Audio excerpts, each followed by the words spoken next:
लोकसभा में मोदी जी द्वारा दिया गया भाषण क्या आने वाले किसी तूफान का संकेत था? कल नरेंद्र मोदी लोकसभा में अचानक सामने आते हैं, जबकि इतने दिनों से दुनिया में तनाव बढ़ रहा था, लेकिन वो पहले कभी इसी तरह बीच में भाषण देने नहीं आए। मोदी जी के इस भाषण के 2 कलाक बाद ही ट्रंप जाहिरात करते हैं कि अमेरिका 5 दिनों के लिए सीज फायर करता है। तो सवाल उठता है कि मोदी जी कल ही क्यों भाषण देने आए? इससे 2 दिन पहले ईरान के राष्ट्रपति ने कहा कि मोदी जी अपनी इंडिपेंडेंस भूमिका के तहत ये वॉर रुकवा सकते हैं। इसके साथ प्रधानमंत्री मोदी ने यह भी कहा कि हमारे ईरान के साथ साथ गल्फ कंट्रीज के देशों के साथ भी एलपीजी और पेट्रोलियम को लेकर बड़ी बातचीत चल रही है। और इस भाषण के 2 कलाक बाद ही ट्रंप जाहिरात करते हैं कि हम 5 दिनों के लिए सीज फायर करते हैं। लेकिन सिर्फ 5 दिनों के लिए। क्या ये असली शांति है या फिर किसी बड़े कदम से पहले की तैयारी?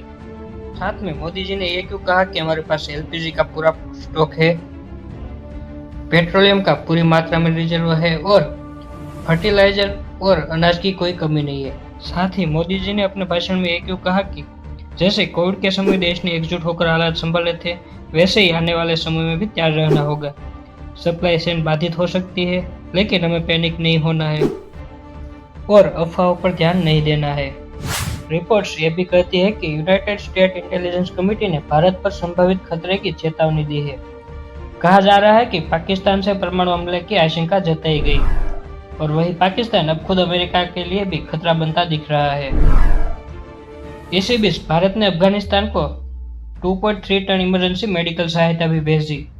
ये सिर्फ मदद नहीं थी, एक संकेत था भारत हर स्थिति के लिए तैयार है, चाहे वो युद्ध हो या मानवता की रक्षा। अब इन सभी घटनाओं को जोड़कर देखो, अचानक भाषण, मिडल ईस्ट से बातचीत, 5 दिन का युद्ध विराम, परमाणु खतरे की चेतावनी और इमरजेंसी मदद। क्या ये सब सिर्फ इत्तेफाक है या फिर दुनिया किसी बहुत बड़ी घटना के करीब है? मोदी जी ने अपने भाषण में साफ कहा, जैसे कोविड के समय देश ने एकजुट होकर हालात संभाले, वैसे ही आने वाले समय में भी तैयार रहना होगा। मतलब साफ है, खतरा सिर्फ सीमा पर नहीं बल्कि हर स्तर पर हो सकता है।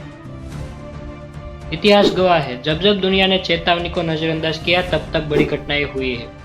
तो अब सवाल यह है, क्या हम तैयार हैं? आपको क्या लगता है, कुछ बड़ा होने वाला है या सिर्फ एक नॉर्मल भाषण था?